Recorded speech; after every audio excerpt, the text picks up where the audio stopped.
하나님 말씀 한 구절 보겠습니다. 사도행전 27장 24절, 사도행전 27장 24절 한 구절만 보겠습니다. 같이 읽겠습니다. 바울아, 두려워하지 말라. 내가 가이사 앞에 서야겠고 또 하나님께서 너와 함께 행하신 차를 다 내게 주셨다 하였으니. 아멘. 몸둘 바를 모르겠습니다. 저 원래 그런 사람 아닌데. 최신하 목사님이랑 알테에서 동기입니다. 5기. 네, 5기 4기로 들어갔다가 5기로 졸업했습니다. 제가 늘 그런 얘기를 합니다. 4기치로 들어갔다가 5기로 졸업했다면서 이렇게 제가 얘기를 하는데, 저 개척 설립 예배 드릴 때가 2004년도 12월 2일 날 유 목사님 모시고 충청남도 공주에서 개척 설립 예배를 드렸습니다. 저는 여기 읍이라고 해서 저희 지역의 읍 생각하고 왔더니 저희 도시보다 훨씬 더 좋더라고요. 지금 제가 살고 있는 공주시보다 훨씬 더 발전돼 있고 좋은 곳이더라고요. 제가 오면서 우리 시골 같은 읍내로 생각하면 안 되겠구나 이런 생각을 했고요. 제가 오면서 이런 곳에서도 우리 동문들이 하나님 나라를 이루기 위해서 깃발 들고 전도운동 하고 계시는구나. 진짜 오면서 참 감사했습니다. 이쪽 제가 오기 전에 김포 쪽 잠깐 갔다 왔는데 거기도 막 시골길 나오다가 갑자기 아파트 확 단지 막 나오고 막 그러더라고요. 여기도 좀 비슷한 경우가 아닌가 싶고요. 좀 현재 공주대 근처 앞에서 저희도 지금 상가에서 목회를 제가 하고 있습니다. 그래서 사실은 지난번에 박수현 목사님께서 저보고 구리 전도학교 한번 가라고 말씀하시더라고요. 그래서 저는 그런데 안 간다고. 왜냐 앞에 나서는 걸 별로 안 좋아해가지고요. 안 된다고. 그러더니 갑자기 지난 주간에 정해졌다면서 가라면서 그러더라고요. 왜 갑자기 얘기하냐니까 지난번에 가라고 했지 않냐면서 이래가지고 얼떨결에 오게 됐습니다. 오게 됐는데 어떤 걸 할까 고민을 정말 많이 했는데, 다 이제 전도운동 하시고 메신저들이시니까 제가 메시지하는 것보다 좀 제 포럼을 하는 게 낫지 않겠나. 그동안 하나님께서 인도에 오셨던 이런 포럼들을 함께 나누면 좋겠다 이런 마음이 들어서 적으실 필요는 없고요. 제 혼자 그냥 조금씩 몇 자 적으면서 조금 포럼 형식으로 한번 말씀을 드려보겠습니다. 그래서 일단 제목은요, 하나님께서 시간표로 인도에 오신 부분들을 조금 얘기를 해보겠습니다. 사람은 과거를 알아야 미래의 사역을 알 수 있거든요. 저는 그렇게 생각합니다. 하나님께서 저에 대한 과거를 어떻게 인도에 오셨는지에 대해서 조금 포럼할 필요가 있지 않겠냐, 좀 이런 생각이 들었습니다. 저는 이제 3대째 예수 믿는 집안에서 태어났거든요. 저희 할머니 할아버지가 예수 믿기 시작하셔가지고 저희 아버님 때는 다 외삼촌들이랑 삼촌들이랑 외가나 친가랑 다 장로님들이세요. 그리고 저희 때는 3대째는 다 이제 신학대학 교수, 그 다음에 선교사, 그 다음에 목사 이렇게 해가지고 여자분들은 대부분 다 사모들, 이렇게. 저희 형님만 건축사고요. 거의 대부분 다 목회자들이세요. 제가 이제 가만히 볼 때 참 훌륭하신 분도 많은데 지금 제 혼자만 다락방에 와 있습니다. 다른 분들은 다 이제 합동 측 이런 데 다 계시고요. 고신 측 합동 측 다 계시고 제 혼자만 지금 다락방에 와 있는데, 하나님이 저희 가문에서 가장 연약한 저를 뽑아가지고 이 전도운동에 사용하신 게 아닌가 이런 생각이 진짜 많이 듭니다. 제가 이제 어릴 때 3대째 예수 믿는 집안에서 태어났음에도 불구하고 귀신에게 정말 많이 시달렸어요. 어릴 때 할머니가 저희 집에 살았는데, 할머니가 돌아가시고 난 이후에 관을 딱 쳐다봤는데, 예전에는 보면 집에서 이제 이렇게 장례식을 치렀지 않습니까? 할머니 관을 딱 쳐다보는 순간 귀신이 저를 덮었어요. 이래가지고 제가 그때부터 시달리기 시작한 거예요. 아무도 나에게 얘기해주지 않는 거죠. 그리고 제가 이제 고신 측 교회에서 이제 살았기 때문에, 고신 측 교회가 이제 장점과 단점이 있는데, 장점은 뭐냐면 말씀대로 살고자 하면서 굉장히 노력하는 교단이고요. 단점은 뭐냐면 너무 말씀대로 살려고 보니까 이게 이제 굉장히 율법적으로 가버리는 거죠. 지켜야 되는 겁니다. 어릴 때 안식일을 거룩, 주일을 거룩하게 지켜야 되기 때문에 사먹지도 말고 운동도 하지 말고 몇 발짝 이상 걷지도 말고 이렇게 굉장히 계속 주입을 시키셨어요. 그러다 보니까 막 이렇게 이제 내가 잘못된 행동을 하면 내가 막 눌리기도 하고 사람을 막 정죄하기도 하고 이렇게 이제 살았던 거죠. 살다 보니까 상당히 이제 어렵더라고요. 자살도 한 3번 시도를 제가 했고요. 이런 과정들을 쭉 있다 보니까 이 영적인 부분이니까 영적인 부분들을 저희 어머니하고 얘기를 하면 이게 안 통하는 거예요. 저희 어머니가 뭐라고 얘기하시냐면, 아이고 내가 니한테 이렇게 부족한 거 없이 해주고 있는데 왜 네가 어렵다고 얘기하느냐 이렇게 육신적으로 풀어버리는 거죠. 육신적으로 풀다 보니까 제가 얘기 안 되는 건 그래서 제가 마음을 닫고 입을 닫아버렸어요. 그러면서 저는 계속 각인을 시킨 거죠. 어떤 각인을 시켰냐, 죽고 싶은데 세상을 가만히 쳐다 보니까 세상 살려면 돈이 필요하겠다 싶더라고요. 그래서 제가 계속 청소년 때 각인시켰어요. 자살하고 싶은 마음도 있었고 자살도 3번 시도해 반면에 제 영혼에 각인시킨 게 뭐냐면 돈을 벌자, 돈을 벌어야지, 돈이 최고야 이러면서 제가 계속 각인시킨 겁니다. 돈 하면서 계속 각인시킨 거죠. 그래서 저희 삼촌이 또 사업을 크게 하셨어요. 이제 그 제약회사에서 유통업을 하시는데 업계 2위 정도 되시거든요. 그래서 이제 저희 삼촌이 저를 보면서 너는 사업하면 잘하겠다 뭐 이런 얘기도 하시고 해서 그 말 한마디가 굉장히 힘이 되더라고요, 저한테는. 저는 또 가만히 앉아있는 스타일이 아니고 막 돌아다니는 스타일이라서 굉장히 힘이 되기도 했는데 어쨌든 돈 벌어야지 이렇게 이제 생각을 굉장히 많이 하고 살았습니다. 그런데 그 저희 교회가 제 담임 목사님이 약간 깨어 있는 분이셨어요. 그런 반면에 저는 개인적으로 시달리고 있는데 교회에서는 이제 선교 중심적으로 이제 가자고 이제 계속 이제 말씀을 하셨기 때문에 옛날에 보면 둘로스 배 있지 않습니까? 그 둘로스 그 문서 선교하시는 그 선교사님도 굉장히 많이 만나 뵙고요. 저희 이제 교회에서는 OM이라는 선교 단체를 주력으로 해가지고 선교 단체와 조인해서 길러내고 선교사 길러내고 파송하고 이런 작업도 많이 했고요. 그 당시 항상 뭐 CCC나 뭐 내비게이터 이쪽으로 이제 대학 선교 쪽에 굉장히 많이 활발했었기 때문에 우리 선배들이 CCC 훈련 받아가지고 함께 계속 뒹굴고 이렇게 했던 기억이 납니다. 그래서 그 선교에 대한 관심이 굉장히 지대했던 거죠. 저도 이제 한편 또 마음에 하나님 주신 은혜이기도 하지만 돈을 많이 벌어야지 이렇게 생각해놓고 또 돈 많이 벌면 뭐 하지? 내 잘 먹고 잘 살다가 선교 조금 해야지. 요 정도까지 생각을 제가 하고 살았습니다. 그러다가 막 시달리고 있다 보니까 이제 모태 신약이긴 한데 제가 그리스도를 인격적으로 만나지 못했던 거죠. 그러다가 제가 93년도 때 이제 다락방 하고 있는 우리 선배를 통해 가지고 제가 예수님을 영접하게 됐어요. 지금 그 선배는 어디 간지 모릅니다. 예, 저를 다락방에 집어넣고 자기는 사라졌어요. 예, 그리고 이제 어쨌든 그렇게 이제 하나님이 인도해 가셔가지고 제가 이제 예수님을 만났고 94년도 때 제가 다락방 합숙훈련을 가기 시작하면서 다락방 운동을 시작하게 됐습니다. 그래서 그게 이제 어떻게 보면 하나님이 나에게 주시는 은혜의 시간표가 아닌가. 만약에 제가 자살해 죽었으면 저는 지옥 갔겠죠. 제가 벼랑 끝에 서 있을 때 하나님은 저를 건져 주셨어요. 끝까지 못 가도록 떨어지지 않도록 하나님이 저를 딱 보호해 주셨어요. 그리고 하나님이 저를 은혜의 시간표로 저를 싹 이렇게 밀어 넣으셨어요. 너무 감사한 거죠. 와, 진짜 제 인생에 있어서 이 그리스도를 만났다는 것은 최고의 축복이었습니다. 그리고 제 다락방 합숙 훈련하면서 이 그리스도가 인생의 해답이고 답이구나 이걸 이제 깨닫게 된 거죠. 체질은 잘 안 바뀌었지만 어쨌든 결론이 딱 난 겁니다. 그래서 이제 제 삼촌들이 뭐라고 했냐면 형님들이 지금 다 미국에 가 계시기 때문에 너도 이제 그 삼촌들 그 형님들 밑으로 가서 네 공부해 이래가지고 저를 미국 보내려고 다 준비를 하셨어요. 삼촌들이 재력도 있고 하니까 다 준비하셔가지고 미국 가 이래가지고 이제 그 왜냐하면 왜 그렇게 얘기하셨냐면 그 제가 모 교회에서 김해라는 지역에 교회당을 지어주고 개척교회를 하나 시작하려고 교회당을 지었어요. 거기에 이제 단임 목회자를 초청하는데 그 당시니까 90 한 초반대였으니까 91년도 2년도였으니까 그때 당시에 이제 단임 목사를 초빙하는데 100명이 서류를 집어넣었어요. 근데 그 중에 50명이 박사였어요. 50명은 자동적으로 탈락이 된 거죠. 90년 초반에. 저희 어머니가 가만히 쳐다보고 있더니 너도 어쨌든 명함을 내밀려면 성공하려면 박사 학위를 받아야 돼. 이래가지고 저를 미국으로 보내려고 굉장히 많이 노력을 했던 그 시기였는데 제가 그리스도 만나고 나서 안 간다고 했습니다. 나는 공부하러 안 간다. 공부하는 머리도 안 되고 나는 아마 미국 가면 시달릴 것 같다고. 언어적 머리도 없고 저는 저를 너무 잘 알거든요. 제가 고등학교 때 운동했기 때문에 앉아있는 그 자체가 힘들어요. 저는 운동하는 사람은 앉아있는 사람 자체가 힘들거든요. 그래서 저는 공부하는 스타일이 아니라고 돌아다녀야지 안 된다면서 가만히 이제 은혜 받고 나니까 이 전도하러 나가는 게 어떻게 보면 참 부담이 되기도 했지만 제 체질이 조금 맞았던 것 같아요. 앉아서 그냥 있는 것보다 전도를 나가는 그게 참 좋았던 것 같아요. 어쨌든 이 그리스도를 통해서 답을 딱 얻으니까 하나님이 이 만남의 축복을 주시더라고요. 진짜 하나님 만남의 축복을 주셨습니다. 제가 고신청이 있으면서 계속 하나님이 만남의 축복들을 허락하신 거죠. 그러면서 이제 학교에서도 하나님이 함께 이제 전도 운동할 수 있는 팀을 하나님이 주셨어요.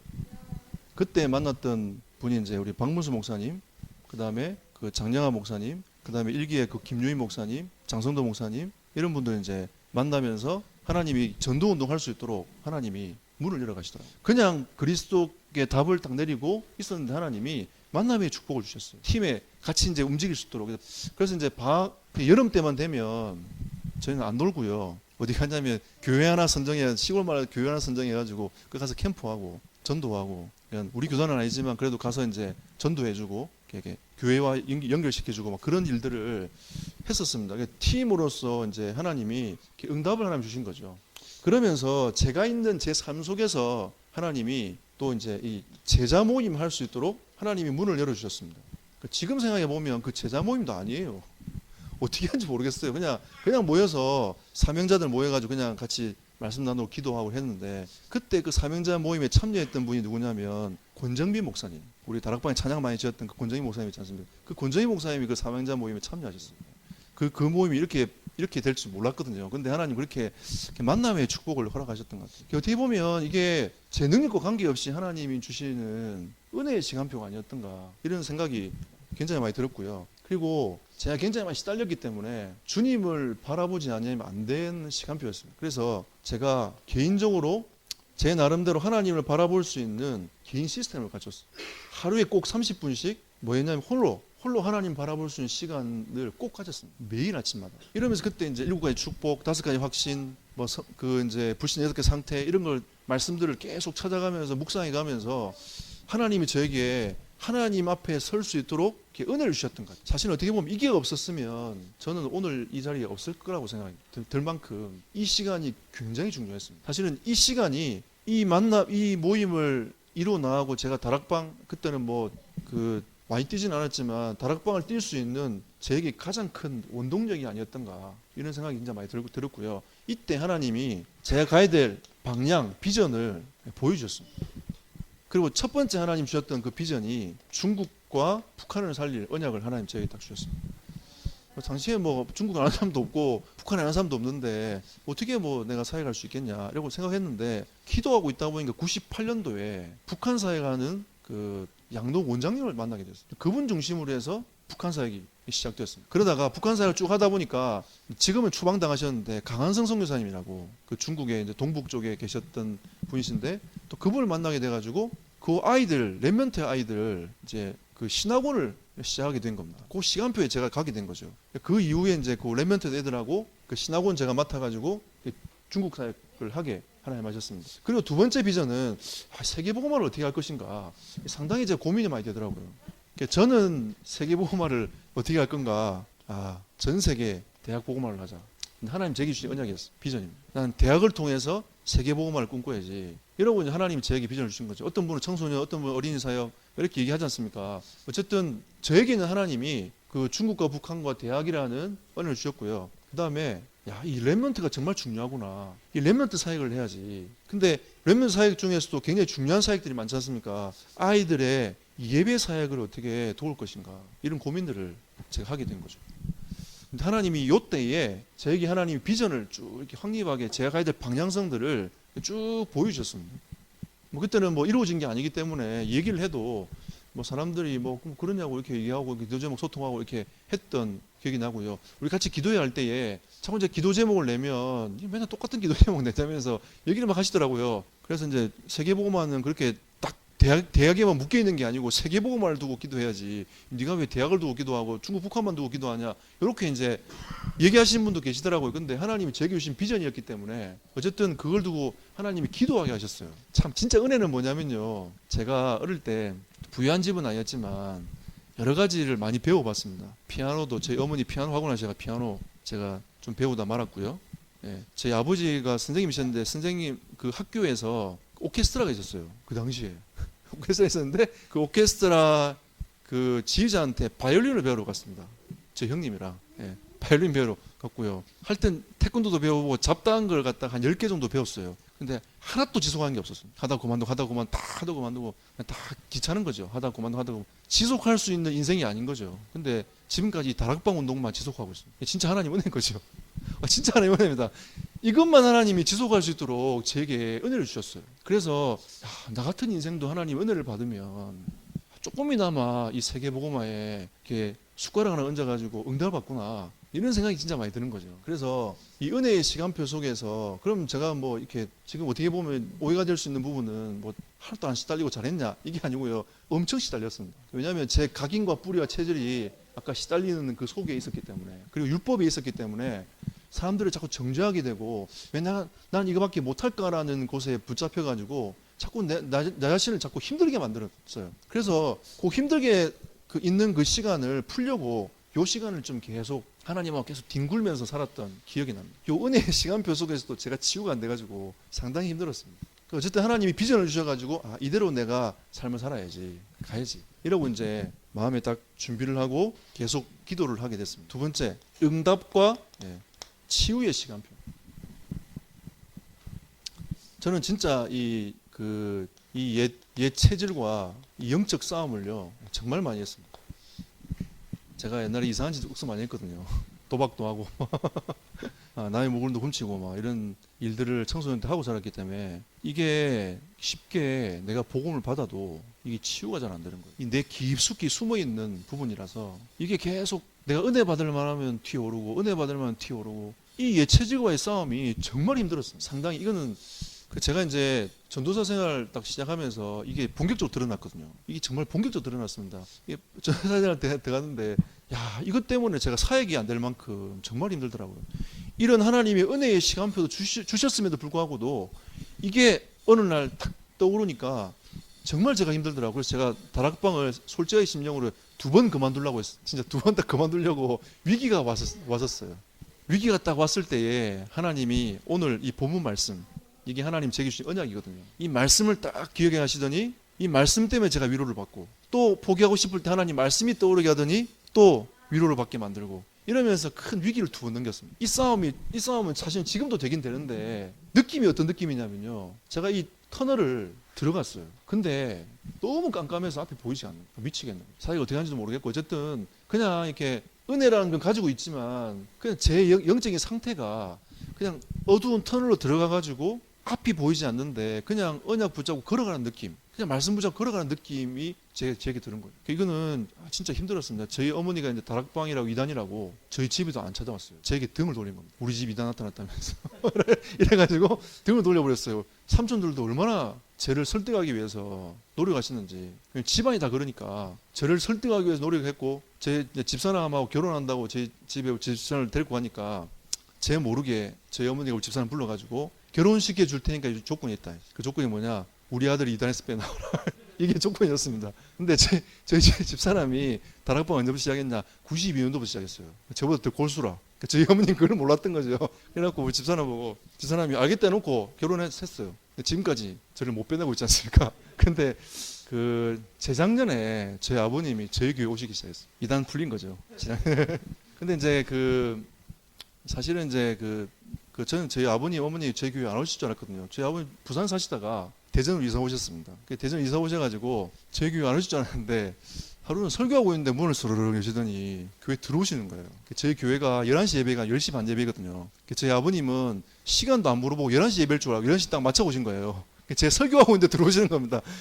그래놓고 끝나고 나서 말씀하시기를 우리 집에도 신방해달라면서 제가 얘기했죠. 성동화 안 되면 신방 안 해준다면서 그랬더니 교회 간 게 등록한 거라면서 막 우기시더라고요. 그래서 등록할 쓰시라면서 제가 막 말씀드렸는데 어쨌든 제 영적 상태는 이랬습니다. 그리고 집에서도 저를 이단이라 하니까 집에 가도 힘들고 교회에 있으면 전도사니까 이렇게 직분이라는 게 참 무서운 것 같아요. 전도사니까 뭐라고 내가 힘들다고 말을 할 수도 없고 왜 성도들이 다 힘들다고 하니까 나도 에브리바디 다 힘들다고 얘기하면 성도들이 의지할 데가 없잖아요. 또 내게 맡겨준 그 아이들 의지할 데가 없으니까 나는 힘들다 하도 말도 못하겠고 다 힘들다 하고 이러니까 혼자 진짜 다 외로운 싸움을 하는 거예요. 그리고 제가 이제 북에서 생활할 때 아무도 도와준 사람이 없으니까 그냥 교회 지하실에서 그때 교회가 지하실에 있었거든요. 그 교회 지하실 1년 반을 제가 살았습니다. 집도 없이 그냥 거기 안에서 살았어요. 절대 잠바 입고 절대 옷 입고 이러면서 그래서 이제 하나님 저를 훈련시킨 거죠. 하나님이 저를 이제 훈련시키기 위해서 그 전에 저를 정경부대에 집어넣어가지고 전국을 돌면서 데모 막도록 하나님이 이렇게 만들어 가셨어요. 그러고 이제 살기 등등하게 눈빛 가지고 그 교회 가니까 사람들이 저를 아무도 옆에 안 오고 그냥 다들 다 눈치만 보고 계시더라고요. 그러면서 제가 한 1년 반을 갖다 거기에서 살았어요. 교회 의자에 누워가지고 제 이 침대 그때는 제가 날씬했거든요. 여기가 딱 누워졌는데 지금 뚱뚱해져가지고 뭘 그렇게 많이 먹었는지 모르겠는데 어쨌든 옆에 튀어나가지고 잘 못 눕겠더라고요. 어쨌든 그렇게 이 터널 속에 하나님이 저를 집어넣고 상당히 진짜 힘들었어요. 이건 어떻게 말을 못 하겠어요, 솔직하게. 그런데도 하나님이 그 속에서 어쨌든 어떻게 하면 전도해볼까, 어떻게 하면 복음 누려볼까 이런 고민을 하고 있다 보니까 하나님이 은혜를 주셨던 것 같아요. 그래서 하나님이 조금 이렇게 응답을 몇 가지 주셨습니다. 어떤 응답을 주셨냐면 이 다락방이 조금 이제 전도가 되어지고 확산이 되어지는 다락방을 하나님이 체험케 하셨어요. 참 희한하죠. 이게 아이러니한데 나는 그렇게 시달리고 있는데 하나님은 또 한편으로는 또 제가 전도할 수 있도록 이렇게 문을 열어 가시더라고요. 제가 살겠던 지역이 어디였냐면 그 지금은 창원시가 됐는데 그때 그 당시엔 진해시였거든요. 진해시 웅천이라는 마을이었습니다. 그 웅천이라는 지역이 주기철 목사님이 목회하셨던 그 웅천교회가 있는 곳이었거든요. 그래서 이제 그 98세 되는 할아버지를 제가 만났는데 그 주기철 목사님 살아 계실 때 조그만 이제 어린아이였다더라고요. 어린아이였는데 그 당시에 그 마을이 한 80% 정도 사람들이 다 교회 갔대요. 그러니까 상당히 많이 이제 교회가 가게 된 거죠. 그 마을에서 이제 제가 전도 운동을 했는데 사실은 그 가보니까 80%가 아니고 그 완전히 저주받은 땅으로 바뀌어버렸어요. 그래서 어쨌든 거기서 이 다락방 하면서 하나님이 전도가 되는 다락방을 하나님 체험케 하시다. 그때는 조장이 참 훌륭했던 것 같아요. 제가 훌륭한 게 아니고요. 조장이 진짜 가슴 담고 그 지역을 품고 기도하셨어요. 그때 제가 깨달았습니다. 조장이 참 자기가 좀 중요하지만 그 지역을 가슴에 품고 있는 눈물로 기도하는 그 조장이 정말 중요하구나. 그러면 저를 자꾸 불러들여요. 오라면서. 캠프 가자면서 전도로 가서 나 싫은데 나는 여기 빠져가지고 죽겠는데 하나님이 그분을 통해 저를 계속 집어넣었어요. 할 수 없이 그 지역으로 제가 이사 갔습니다. 예, 이사를 갔어요. 그냥 문 하나 스르륵 열면 방에 있는 그런 집 있지 않습니까? 벽돌을 쌓아가지고 겨울에 엄청나게 춥고 하는 그 집에 돈이 없으니까 어쨌든 그 집에 이사를 갔어요. 가가지고 그 지역에서 이제 살면서 그분들하고 이제 이렇게 전도를 조금씩 하기 시작한 거예요. 하나님이 전도하면서 하나님께서 저에게 하나님의 눈물을 가슴에 품도록 하셨어요. 저는 원래 뭐 훌륭한 사역자는 아닌데 가슴에 하나님의 현장을 향한 눈물을 계속 품게 하시더라고요. 너무 안타까운 겁니다. 주기철 목사님 살아계실 때는 80%의 그 지역이었지만 기독교였지만 세 집 건너 한 집 정도 정신돌아 있는 거예요. 제가 보면서 이 복음이 끊어진 현장은 재앙이 많은구나. 세 집 건너 한 집에 정신돌아 가지고 있는데 너무 안타까운 거예요.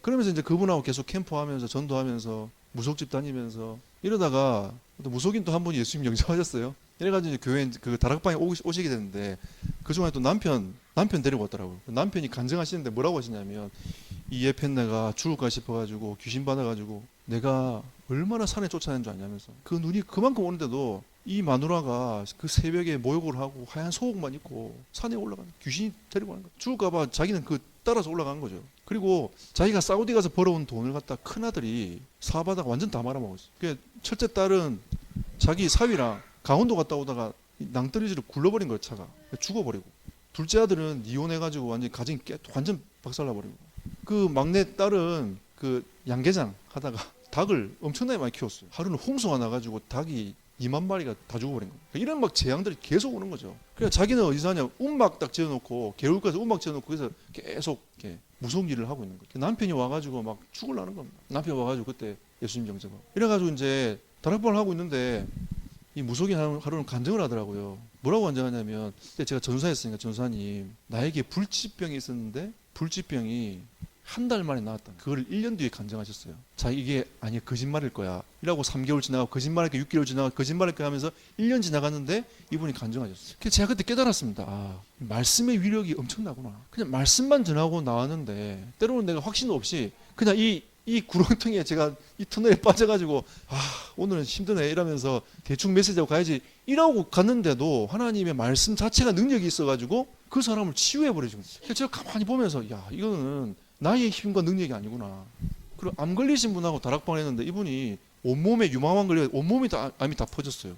저는 가가지고 피곤한데 밤에 가가지고 메시지하고 이분이 나을까 안 나을까 이렇게 고민하다가 또 메시지하고 때로는 믿음 갖고 메시지하고 때로는 의심 갖고 메시지하고 이러고 이제 몇 개월 지났는데 이분이 진짜 깨끗하게 다 나가버렸어요. 하나님이 그런 것들을 보게 하시더라고요. 제가 시달리는 속에서도 이건 말씀은 나와 관계없이 하나님은 역사하시는 이게 너무 이제 하나님이 하나씩 이렇게 보게 하시더라고요. 근데 저의 문제가 뭐냐면 불신앙이 가득 찬 거죠. 예전에 제가 이제 그 교회를 다니고 하나님 못 만나고 교회 다니다 보니까 아무리 기도해도 응답 없던 그 불신앙이 제게 쌓여있어가지고 이게 이번에는 응답 안 되겠지, 이번에는 응답 안 되겠지 하면서 계속 하나님이 응답하시는 것들을 하나님이 체험케 하시더라고요. 그래서 제가 이 시간표는 제가 시달리면서 하나님이 조금씩 응답해 가시는 부분들을 하나님이 체험케 하셨습니다. 그래서 그때 이제 그 지역에 이제 상당히 한 2배, 3배 성도들이 불어났어요. 그거 어떻게 보면 굉장히 하나님 은혜였던 거죠. 못 모르고 했는데 하나님 그렇게 이제 쭉 이렇게 은혜를 주셨어요. 제가 볼 때는 제 때문이 아니고 그 조장 때문에 하나님이 굉장한 부흥의 역사를 하나님 주셨던 것 같습니다. 그러면서 교회적으로는 캠프 계속했습니다. 그러면서 제 이 불신앙과 상당한 싸움을 했습니다. 왜냐하면 앞에서 목사님이 이번 캠프는 이렇게 갑니다라고 말씀을 하는데 난 내 생각에는 그렇게 안 될 것 같아. 그런 생각이 드는 거죠. 이거 얼뚱달뚱하는 메시지를 가시면 어떡하나. 이라고 제 속으로 앉아가지고 그래도 이제 전사니까 가야 될 거 아니겠습니까? 갔어요. 갔다 와가지고 포럼을 딱 들어보는데 이게 다 말씀대로 성취가 되는 거예요. 이봐라. 이러면서 한 번, 두 번, 세 번 가면서 제 불신앙이 솔직한 심령으로 무너졌고요. 그리고 두 번째는 사실 이때 말씀이 성취가 되는구나 제가 깨달았습니다. 제가 전사 때 한참 헤매다가 이때 제가 말씀이 성취가 되는구나. 그래서 제가 이제 그때부터 강단을 붙잡게 됐어요. 그 전까지 사실 제가 강단 안 붙잡았거든요. 그냥 너무 힘든 거죠. 주부도 해야 되고 뭐도 해야 되고 내 사역도 해야 되고 또 제가 이제 청소년도 같이 맡았기 때문에 애들이 토요일 날 저를 쉬지 못하게 만드는 거죠. 저희 집에 찾아와요. 저희 집에 안 그래도 음식도 없는데 다 틀어먹고 가는 거죠. 냉장고 다 틀어먹고 가고 이래가지고 상당히 이제 힘들긴 했지만 그래도 하나님이 저에게 이런 은혜를 주시면서 말씀이 성취가 되는구나, 강단이 중요하구나. 그때 제가 깨달았습니다. 제가 굉장히 부족한 사람이었던 거죠.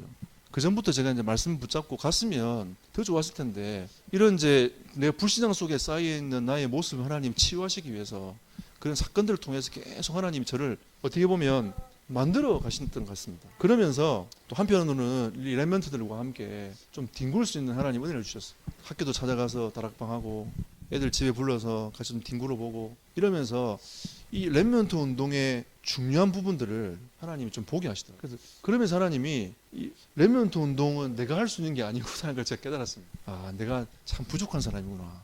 이 귀한 아이들을 내가 어떻게 사역할 수 있겠냐. 그러면서 더 이제 하나님께 제가 기도했던 기억이 납니다. 이 아이들을 어떻게 이제 키울 수 있을까 이런 고민들을 사실 상당히 굉장히 많이 했던 것 같아요. 어떻게 보면 하나님이 렘넌트 사역의 증거라기보다는 이때는 이 렘넌트 사역에 대한 비전 속에서 상당히 기도를 많이 담게 하셨던 시간표가 아니었던 것 같아요. 마지막 세 번째로요. 하나님이 저에게 이 도전의 시간표를 주셨습니다. 그래서 제가 2004년도에 개척을 시작한 거죠. 하나님이 저를 공주 땅으로 보냈습니다. 제가 이제 서울에서 100명 된 교회에서 저를 불렀어요. 갈 건가? 아니면 공주에 개척할 건가? 그때 공주에 어른이 4사람 있었습니다. 4사람. 그분들과 함께 개척할 건가? 아니면 내가 편안하게 서울 가서 목회할 건가? 이런 생각들을 많이 했었거든요. 이 정도 훈련 받았으면 됐지 않겠냐? 그럼 내가 서울 가서 제가 저희 집안에 다 목회자들을 보니까 서울에 대한 얘기를 좀 많이 들어요. 서울은 지방하고 좀 다른 거죠. 경제 돌아가는 거나 많은 부분들이. 근데 한편으로 생각해 보면 내가 서울 가서 잘할 수 있을까? 촌놈이 잘할 수 있겠냐? 이런 생각들. 저는 어릴 때 부산 살았는데 소원이 뭐였냐? 서울 한번 가보는 거였거든요. 진짜 서울 한번 가보는 게 소원이었기 때문에 어쨌든 내가 서울 가서 잘할 수 있겠냐 이런 두려움도 생기고. 근데 좀 고민했던 부분이 어떤 것이 하나님 원하시는 걸까? 상당히 고민을 많이 했습니다. 그래서 중국 선교 사회 가다가 하나님이 제게 응답 주셔가지고 하나님 저를 공주 땅으로 보내신 거죠. 유 목사님이 메시지 하시면서 4가지를 얘기하셨거든요. 하시면 제가 앞에서 메시지를 듣고 있는데 서론적으로 뭐라고 하시냐면 여기는 시골이라서 화장실도 없다면서 이러면서 들어오셔가지고 메시지를 하시더라고요. 전 지하에서 개척했거든요. 여기 오니까 진짜 사실 제 개척할 때 기억이 나더라고요. 반죽이 들고 반주도 없어가지고 반죽이 들고 개척 지하에서 컴컴한 데서 예배 드렸는데 그때 우리 주인이 뭐라고 했냐면 여기 절대 곰팡이 안 쓴다면서 좋다면서 이거 빨리 계약하라면서 해갖고 믿고 계약했거든요. 와, 여름에 죽는 줄 알았습니다. 곰팡이만 장난 아닌 거죠. 언제 벗어나나, 언제 벗어나나. 이게 굉장히 고민을 많이 했던 기억이 납니다. 어쨌든 그 이제 도전의 시간표를 했는데 그때 유 목사님 하신 말씀이 뭐냐면 장소가 중요한 게 아니라 장소가 중요한 게 아니라는 거죠. 하나님이 원하시는 사람 중심으로 하나님이 사람을 모으신다. 제가 그때 믿음을 딱 고백했어요. 저는 부족하지만 저는 못났지만 이 시골에서 제가 하나님 앞 목회를 시작하는데 다락방 교회가 사실 공주의 이 서해안 쪽으로 사실 없었어요. 대선까지만 있고. 그래서 하나님 앞에 제가 기도하면서 어떻게 될지 사실은 제가 미래를 장담할 수 없지만 내가 하나님 앞에 믿음을 고백을 한번 해봐야 되겠다. 그러면서 이제 네 가지를 얘기하시는데 제가 그 언약을 딱 붙잡았어요. 하나님 하시면 되지 않겠냐. 제가 이제 저희 어머님이 저한테 물으시더라고요. 네 비전이 뭐냐고. 그래서 제가 얘기했습니다. 목회자, 선교사 하고 싶다고. 저희 어머님이 옛날에 뭐라고 하셨냐면 좋은 얘기인데 니는 안 된다면서. 제 어머니가 그래서 얘기하셨거든요. 니는 안 된다면서. 저희 형님이 옆에 있다가 고개를 껐다. 안 된다. 그러면서 안 되는 이유 얘기를 쭉 하시는데 다 맞아요. 진짜 다 맞아요. 그래서 제가 속으로 어떻게 알았지 이걸? 근데 어머니 관점에서 보니까 자식을 보니까 다 알잖아요. 그때 어린 심령 때는 어떻게 알았지 이거를? 근데 그때 하나님이 제게 은혜를 딱 주셨어요. 툭 하고 튀어나온 말이 하나님이 하시면 되지 않겠냐면서. 저희 어머니 권사님이셨는데 그래 하나님 하시면 되지 이렇게 믿음의 고백을 하셔야 되는데 그래도 안 된다면서. 왜냐면 제가 너무 이제 엉뚱한 짓을 많이 했기 때문에 그래도 안 돼. 우리 형님이 옆에서 맞다면서. 니는 안 된다면서.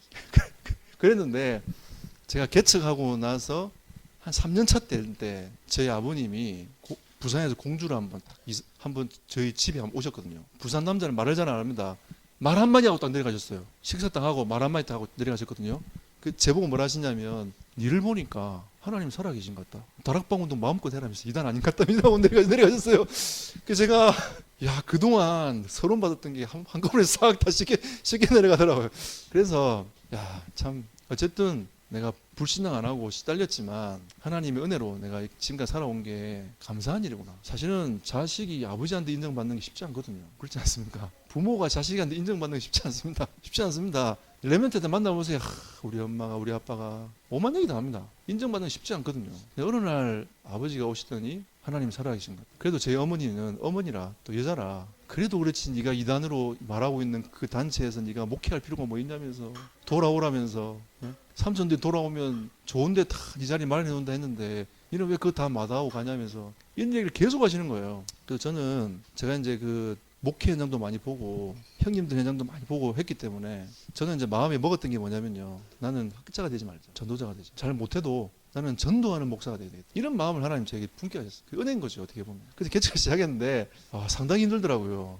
또 이거랑 달라요. 이거랑 첫 번째랑 두 번째랑 좀 달라요. 하루는 제 집 사람이 쌀이 없다면서. 그래? 유 목사님 굶으라 했으니까 굶자면서 이러고 이제 앉아 있는데 갑자기 장성도 목사님한테 전화가 왔어요. 보고 싶다면서. 이러고 사모님하고 둘이 왔는데 부산에서 공주까지 4시간 걸리거든요. 4시간 봉고 타고 와가지고 집에 딱 들어오더니 20kg짜리 쌀 한 가마니 딱 던져주고 차 한잔 마시고 갔어요. 왜 이걸 들고 왔냐니까 아침에 누가 나한테 쌀을 20kg짜리 주는데 자꾸 당신이 생각나서 4시간 동안 차 타고 왔다는 거죠. 이러고 그날 밤에 밥 먹었습니다. 이렇게 하면서 하나님이 하나씩 이렇게 응답해 가시더라고요. 그러니까 어떻게 보면 하나님이 저를 자꾸 믿음의 고백을 할 수 있도록 지금 생각해 보면 믿음의 고백을 할 수 있도록 자꾸 하나님 앞에 설 수 있도록 저를 자꾸 몰아갔던 것 같아요. 어려움 가운데 몰아가게 만들고 그러면서 그 곰팡이 저희 집 사람하고 일할 사람이 없으니까 토요일마다 가서 곰팡이 거 닦는다고 시간 다 보냈거든요. 곰팡이 닦으면서 언제 이 지하실을 벗어나냐면서 또 청소년 애들 와가지고 막 교회 다 뒤집어 놓고 저희 교회는 문 안 잠굽니다. 제 목회 스타일이 교회는 어느 누구든지 들어와야 된다. 이게 이제 제 그 목회 스타일이기 때문에 다 뒤집고 가도 청소하면 되지 이런 생각이 있어서 항상 문을 열어놔요. 그러다 보니까 막 어떤 다른 막 전화비가 막 20몇만 원씩 30몇만 원씩 막 나오고 막 문 잠굽시다. 우리 그때 당시에 이제 지금 장로님 되셨는데 그 개척 멤버인 그 장로님이 문 잠그다면서 그래도 안 된다면서 이렇게 이제 했던 막 기억이 나요. 그때 하나님이 저를 계속 이제 어떻게 보면 훈련을 더 시켜 나갔던 어떻게 보면 하나님이 저에게 이 도전의 시간표를 이렇게 주셨어요. 그래서 이제 이 하나님이 원하시는 지역에 가기 위해서 하나님이 저를 결단하게 하셨던 기억이 납니다. 그래 놓고 제가 이제 그 공존한 지역을 가보니까 일단 현장 분석이 중요하지 않습니까? 그래도 이게 하나님 왜 보내셨는지에 대해서 어느 정도 알아야지. 제가 여기 오다 보니까 아까 그 저는 경북대가 여기 있나 쳐다봤더니 경복대더라고요. 그래서 인터넷 찾아보니까 전문대더라고요. 보니까 저희 지역에 영상대학교라 한국영상대학교랑 좀 비슷한 대학인가 특수과들이 있는 취업을 위해서 특수과들이 있는 그 대학인 같은데 보니까 취업이 보니까 70 몇 프로 정도 되는 대학애들 제가 대학생이 가니까 대학 보니까 바로 이제 이렇게 보게 되더라고요. 그래서 현장 분석을 해보니까 대학이 이제 세 곳이 있더라고요. 공주대학교, 그 다음에 교육대학교, 한국영상대학교 세 군데 딱 있더라고요. 그리고 영적 분석을 해보니까 이 계룡산이 이 상당히 영적으로 영향을 주는 산이더라고요. 그러니까 모든 그 신을 받는 무속인들이 가장 선호하는 산이 계룡산이에요. 영험한 산인 겁니다, 이 산이. 그래서 신발이 다른 산에 가 신발이 안 받다가 마지막으로 오는 산이 계룡산이에요. 계룡산 올라가면 무조건 신발이 받는. 여기에 보니까 굿당만 500개였어요. 상당히 많더라고요. 들어가 보니까. 그리고 이제 공주 지역에 깃발 꽂힌데 대충 제가 이렇게 쭉 살아보니까 한 1000군데 있더라고요. 한 1000곳 정도 깃발 꽂아가지고 이렇게 여러분 공주 와보시면 알겠지만 그 땅덩어리는 큰데 그 다운타운 있는 그쪽은 10분이면 다 왔다 갔다 합니다. 그러니까 굉장히 좁은 지역인데 어쨌든 그렇더라고요. 그리고 한 그 절간이 한 200군데 정도 되고요. 조계 중에서 유명한 절간이 또 있더라고요. 그리고 그 이런 영향을 받아가지고 기독교들이 대부분 다 신비주의에 빠져 있어요. 그리고 가장 그 있는 그게 이 백제의 도시다 보니까 이 백제 문화재, 계룡산이 있다 보니까 뭐 산신제, 그 다음에 이 뭐 막 잡다한 그 제들이 굉장히 많더라고요. 뭐 괴목 대신제 뭐 이런 것도 있어요. 이거 보니까 소원 뭐 해가지고 풀어서 이렇게 적어가지고 막 날리고 막 이렇게 나무 앞에서 막 그런 제들도 있고요. 뭐 이런 등등등등 이런 영향을 받아가지고 공주가 충청남도에서 이 교통 사고율 1위였고요. 근데 공주가 교육도시입니다, 여러분. 교육도시 굉장히 유명한 지역이거든요. 근데 눈에 보이지 않지만 교통사고율 1위고 이 자살률이 1위였어요. 그러니까 별로 안 좋은 게 굉장히 많고요. 그리고 가정이 굉장히 많이 무너져 있어요. 이런 귀신한테 시달리다 보니까 상당히 이제 가정들이 많이 무너져 있더라고요. 그러다 보니까 이 영적 싸움이 사실은 정말 이거랑 좀 달라요. 차원 자체가. 그냥 제가 부교자 생활할 때는 그 지역만 가가지고 그냥 전도운동하고 복음운동하고 이게 했는데 하나님이 저를 한 지역에 사령관을 세워가지고 도전의 시간표에 딱 집어 던졌는데 이 싸움은 영적인 싸움은 그냥 보통 싸움이 아닌 거예요. 제가 원래 이제 그 옛날에 가위에 굉장히 많이 눌렸거든요. 근데 복음 받고 나서 제가 이제 선포했습니다. 마귀야, 한 번만 더 가위 누르면 예수 이름 불러버린다. 그랬더니 진짜 그 다음 이후로 안 왔어요. 왜냐하면 저는 이 그리스도에 대한 답이 있었기 때문에 제가 시달리는 거 제가 진짜 믿음으로 선포했거든요.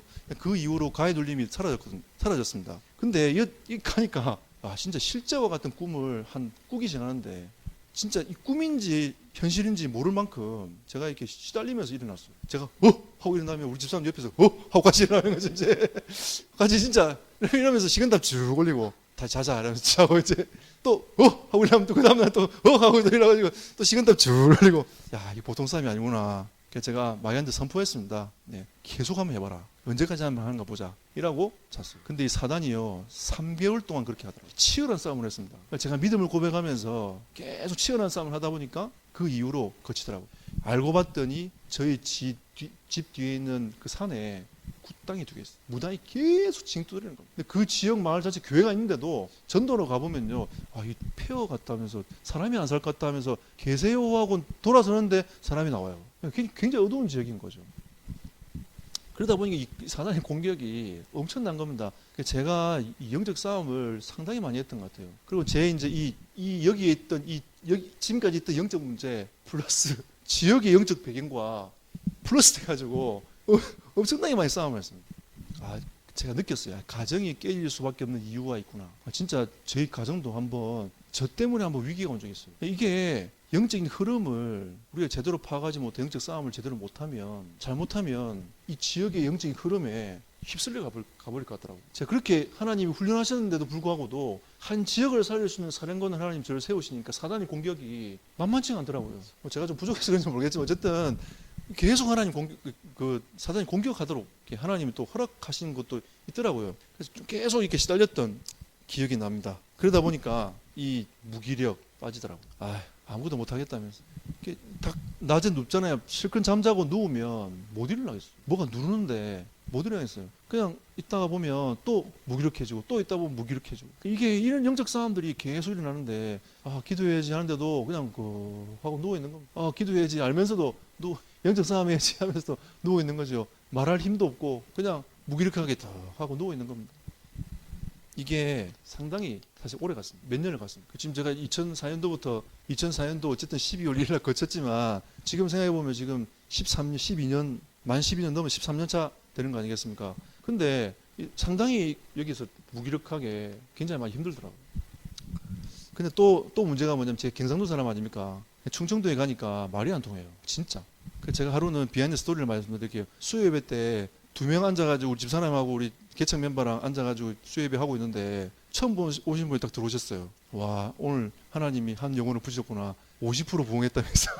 50% 부응, 2명 중에 1명 와서 50% 부응한 거 아니겠습니까? 50% 부응했다면서 이라고 있는데 설교 중간에 나가시더라고요. 그래서 설교하다가 와, 저 영혼이 왜 나가지? 만나야 되는데 이런 막 생각이 막 드는데 공주는 지역사회라 2집 건너면 다 알아요. 알아봤더니 그분이 하시는 얘기가 제 말을 못 알아들어가지고 나갔대요. 자기 예배드리러 왔는데 제 말을 못 알아들어서 나갔다는 겁니다. 지금 제가 말을 굉장히 천천히 하는 거거든요. 지금도 저희 교회 권사님이 평상시 하는 말은 제 말을 잘 못 알아듣겠대요. 근데 메시지는 알아듣겠대요. 감사한 일이죠. 감사한 일인데 메시지 때는 제가 천천히 하거든요. 이왕이면 그래도 그때 그 사건 이후로 제가 메시지 때는 가능하면 천천히 말을 하려고 하는데 그래도 경상도 사람이라 이게 억양이 남아 있어요.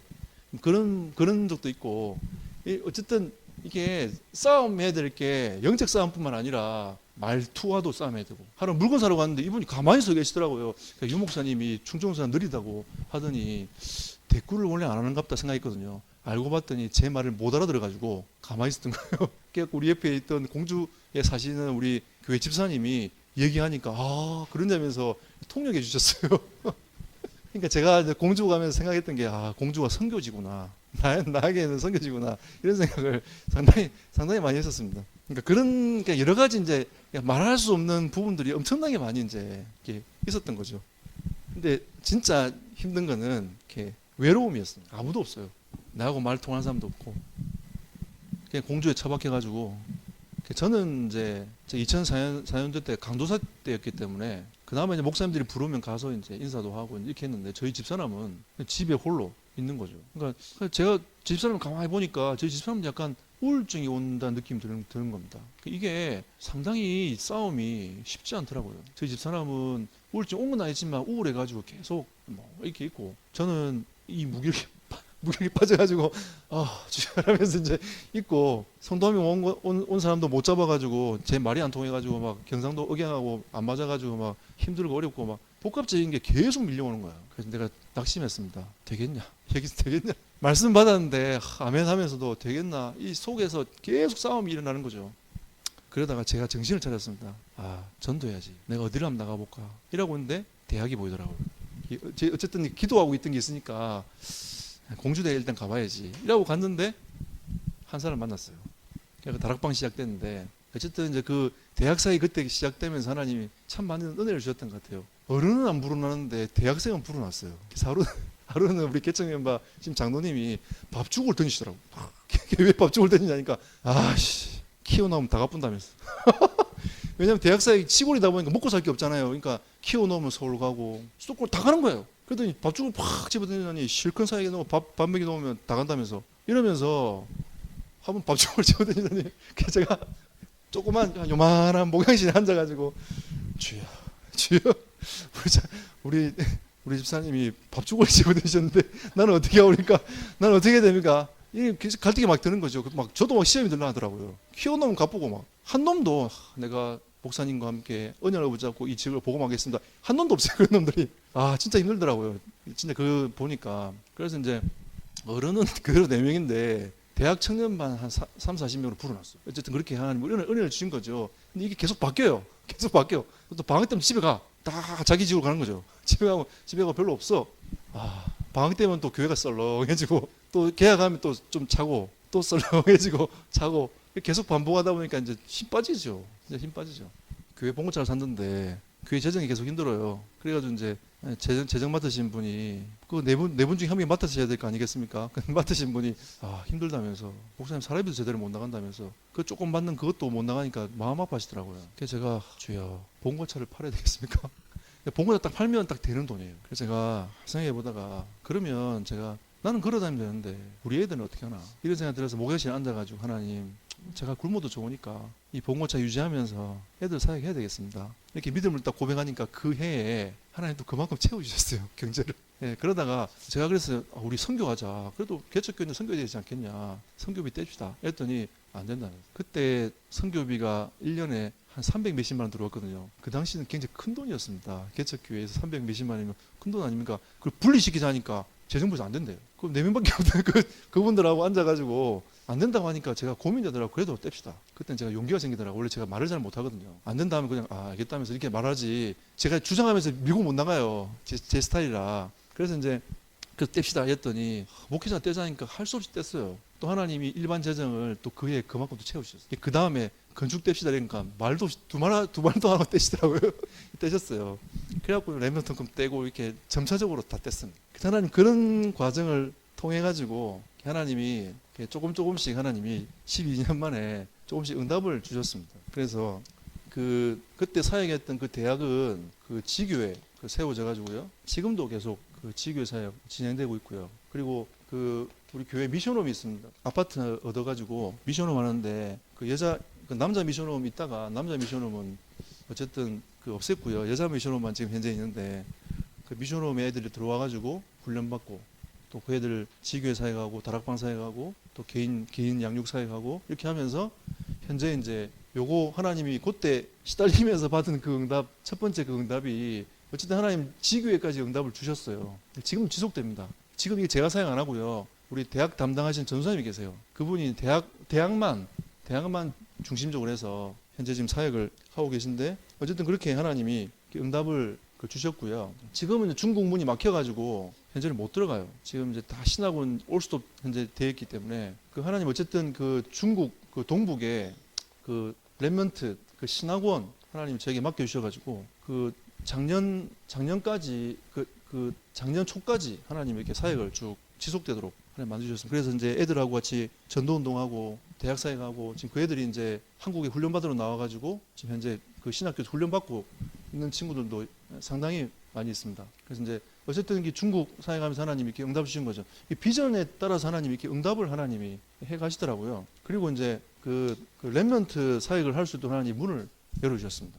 이제 제가 이제 대학 찬양팀 UPT를 제가 어느 날 맡게 됐거든요. 2008년도부터인가 제가 맡게 됐는데 대학 찬양팀 UPT를 맡으면서 하나님이 저에게 참 많은 은혜를 주셨던 것 같습니다. 대학생들과 함께 문화사역을 할 수 있도록 하나님이 일단 첫 번째로 문을 열어주셨고요. 그러고 나다가 WRC 때 RCF 찬양팀 있지 않습니까? 찬양팀을 제가 작년까지 섬겼습니다. 리더자로 섬기면서 했고요. 그래서 올해는 RCF를 내려놨고 이번에 핀 체급이라고 상담팀을 제가 이번에 일단 맡게 돼가지고 하나님 은혜를 주셨고요. 현재 지역에서는 우리 렘넌트 데이 있지 않습니까? 데이를 제가 맡아가지고 스태프들이랑 우리 지역의 렘넌트 운동을 위해서 하나님 헌신할 수 있도록 이렇게 문을 열어주셔가지고 이렇게 지금 하고 있고요. 저희 교회는 지금 자체 렘넌트 데이를 합니다. 애들 토요일날 불러가지고 애들을 이렇게 두면 안 되겠다. 어차피 공부하는 애들 교회를 불러가지고 훈련을 시켜야지 묵상 훈련도 좀 시키고 해야 되지 않겠냐 이래가지고 시작을 했습니다. 해가지고 지금 이제 가고 있는데 어쨌든 하나님 그렇게 조금 이렇게 은혜를 현재 주시는 것 같고요. 시골 교회다 보니까 이 자원도 별로 없고요. 경제도 잘 안 돌아가고 하지만 어쨌든 하나님 그렇게 조금씩 하나님 은혜를 이렇게 주시고 계시고요. 저는 이제 목회 스타일이 가자 이런 스타일이 아니고요. 좀 함께 가자 이런 좀 스타일이라서 저는 이제 이렇게 하나님이 저에게 교육자 팀을 주셨어요. 그래서 제가 이제 청소년도 맡고 대학도 맡고 다 해보니까 하나도 힘든데 2개, 3개씩 맡으니까 힘들더라고요. 제가 부교육자 때 보니까. 저는 좀 모토가 한 교육자가 한 파트 맡는 좀 그런 그림이 좀 있어서 전문사역은 전문사역자가 해야 된다 하는 좀 생각이 있어가지고 기도하고 있는데 옛날에 우리 충북권 핵심 때 김동건 목사님 오셔가지고 메시지를 계속 하셨거든요. 김동건 목사님이 그 마인드를 가지고 계속 목회를 하고 계시더라고요. 그때 제가 이제 계속 마음에 담고 기도하다가 하나님이 어쨌든 이렇게 교육자 팀을 하나님 주셔가지고 하나님 그렇게 지금 은혜를 주셨어요. 그래서 지금 현재 부목사님 2분 계시고요. 전사님 4분 계신데 하나님 은혜를 주셔가지고 자기 파트에서 제가 볼 때는 사역을 그렇게 잘하는 건 아니에요. 잘하는 건 아니지만 함께 고민해가면서 간다는 게 이게 참 축복인 것 같아요. 제에게는 제가 단일 목회를 잘 못하니까 하나님이 이렇게 함께 할 수 있는 팀을 하나님 붙여가지고 할 수 있도록 하나님 이렇게 만들어 가시는 것 같아요. 그러니까 담임 목사가 부족하니까 하나님이 할 수 있는 사람을 보내가지고 이 교육자 팀이 시골에 있다 보니까 사람들이 안 내려와요. 시골로. 저희 주변에 있는 목사님들이 부교육자를 구하는데 안 내려와요. 근데 제가 이 교육자 팀을 어떻게 하나님 응답 주셨냐면, 제가 이 랩런트 쪽에 파라 사역을 하다 보니까, 대학 사역도 하고 랩런트 사역도 하다 보니까 그 속에서 중심이 통하던 사역자들이 있었어요. 그 팀원들 중에 교육자들이 저희 교회로 오게 됐습니다. 예. 하나님 은혜인 거죠. 예. 굉장히 제게는 참 축복이기도 한데, 어쨌든 하나님 교육자 팀을 주셔가지고 지금 그렇게 하나님 은혜를 주셨고요. 그리고 이 하나님이 선교할 수 있는 문을 좀 열어주셔가지고, 우리 대학 그 찬양팀이 그 선교를 할 수 있도록 문화사역을 지금 현재 하고 있습니다.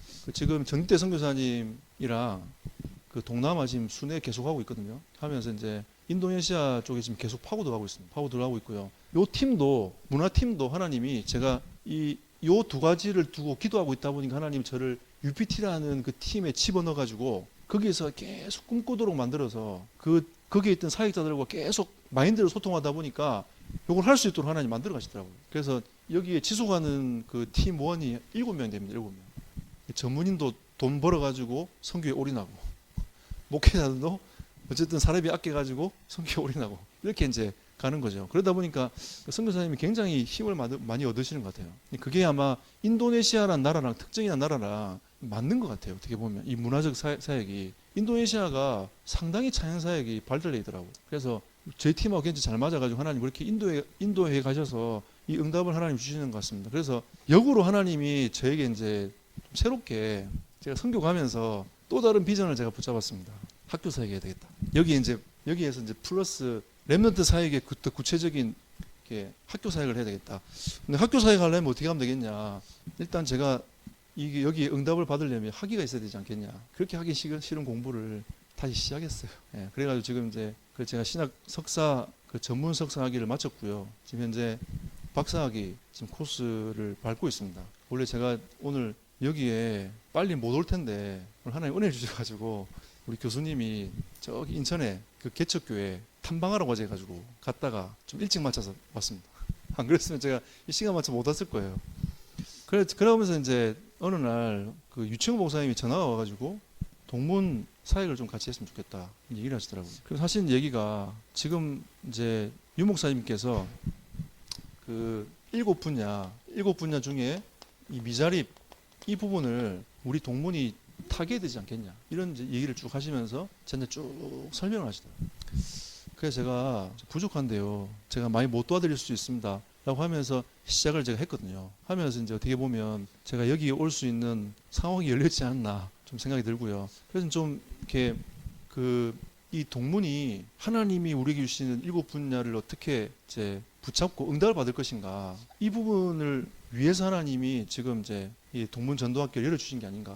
지금 이제 어떻게 보면 동문 전도학교의 선배 동문 전도학교거든요. 중부는 이번에 처음 시작했습니다. 예, 시작했는데 저희도 이제 부교육자 상당히 많아요. 동문들이 상당히 많습니다. 한 40명 정도 좀 넘는 것 같아요. 그래서 상당히 많은데 처음 모임할 때는 한 20몇 분 오신 것 같아요. 그래서 어쨌든 좀 시작을 했는데 이 7분야를 어떻게 이제 응답을 받을 것인가를 상당히 고민이 좀 많이 되는 것 같습니다. 그런데 지금 시간표 속에서 조금 부족하지만 하나님이 나를 좀 이렇게 이끌어 가시는 쪽으로 좀 쓰임 받기 위해서 기도를 좀 하고 있고요. 아직도 제가 상당히 많이 이렇게 완전한 사람은 아니고요. 제 영적 문제와 상당히 싸움을 많이 하고 있습니다. 근데 한 가지 분명한 거는 제가 이 터널을 통과했어요. 한 가지 분명한 건 이 터널을 통과했습니다. 그래서 어느 날 제가 진짜 행복한 사람이 됐습니다. 그전까지는 힘들고 어렵고 막 그랬는데 어느 날 이 터널을 딱 통과하고 나니까 진짜 행복한 사람이 되더라고요. 저는 목회자가 제일 중요한 게, 저는 부흥도 아니라 생각합니다.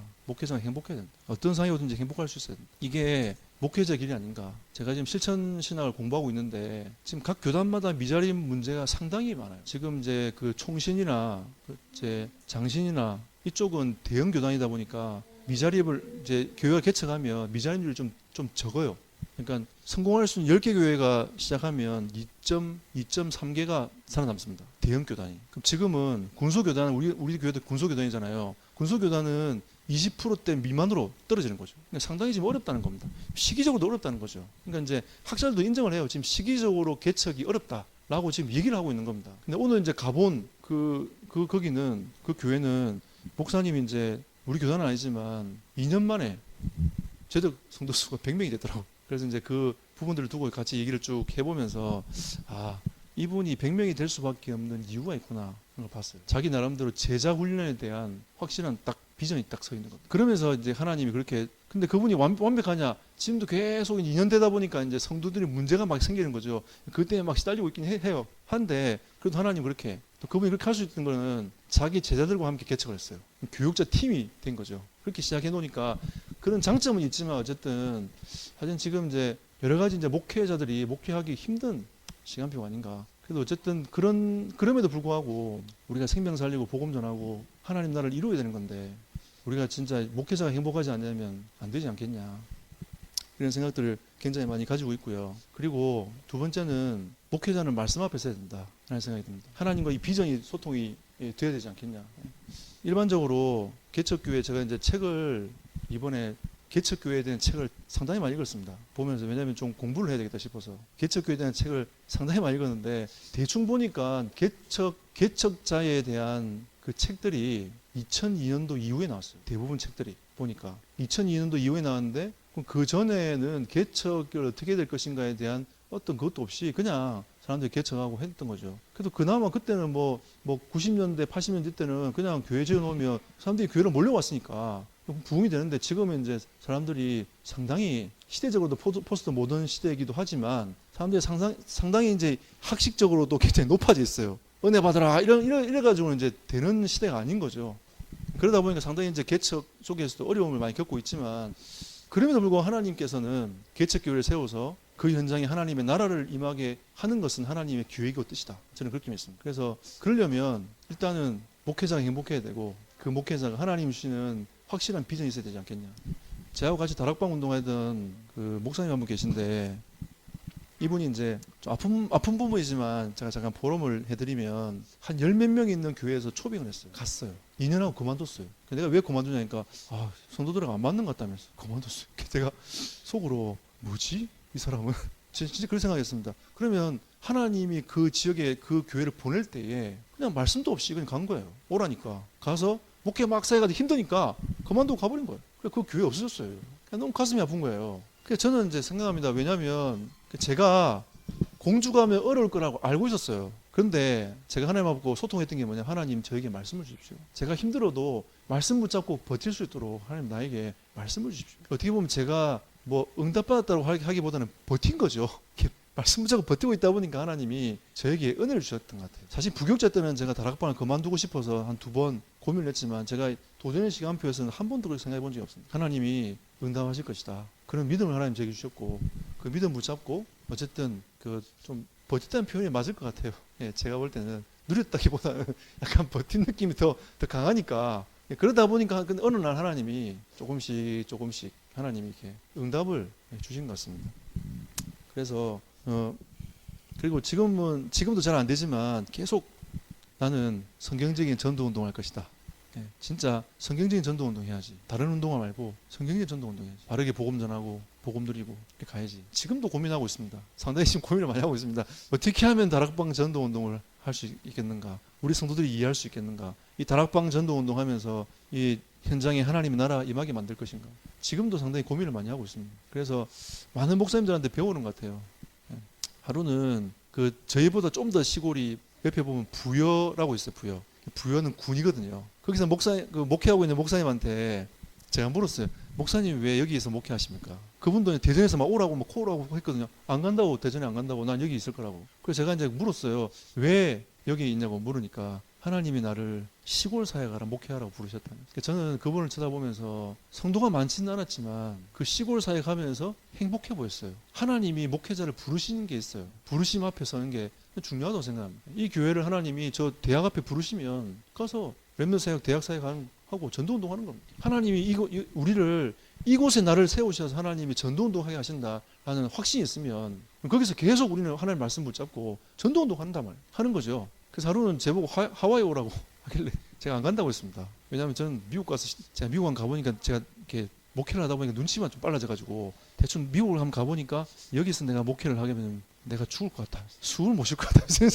이런 생각이 들더라고요. 야, 이민사회가 만만치 않네. 이런 생각이 들었어요.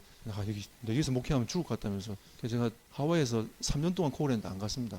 첫 번째 이유, 하나님 제게 말씀을 안 주셨어요. 말씀 주셨으면 그 말씀을 갈 텐데 일단 제게 말씀을 안 주셨어요. 그리고 하나님 제게 공주에서 증거 얻으라고, 예, 여기서 세계복음하는 거 이거 봐야 되지 않겠냐면서 하나님 그렇게 말씀하셔가지고 그 뜻 붙잡고, 예, 지금도 이렇게 잘 못하지만 지금도 대학생들은 가요.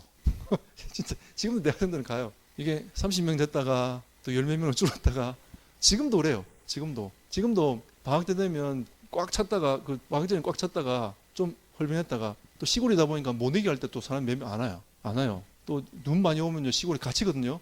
또 교회를 못 와요. 안 그래도 성도 별로 없는데 옛날에 보면 시골에서 눈에 갇혀가지고 못 오고 우리는 걸어가면 되는데 교회 걸어가면 되는데 시골에 계시는 분들은 또 못 나오시는 거죠. 그러니까 교회 못 나오고 막 그런 좀 재미난 일도 많았습니다. 하지만 그 시골에서도 언약을 붙잡으면 하나님이 하신다. 세계복음할 수 있다. 저는 지금도 그 믿음을 가지고 걸음을 걸어가고 있습니다. 저보다 훨씬 훌륭하신 우리 동문 목사님들께서 지금 부족한 제가 이제 과거와 현재를 두고 짧은 포럼을 드렸는데 어쨌든 뭐 부족하니까 저를 위해서 좀 기도해 주시고요. 제가 이렇게 렘넌트 사역이나 제 비전에 잘 하나님의 은혜를 누릴 수 있도록 저를 위해서 좀 기도해 주시고, 예, 저희 교회가 부족한데 어쨌든 중부권 살릴 수 있도록 마음을 담고 있는 교회이기도 합니다. 그래서 중부권 살릴 수 있도록 기도해 주시고, 저는 또 고민이 있어요.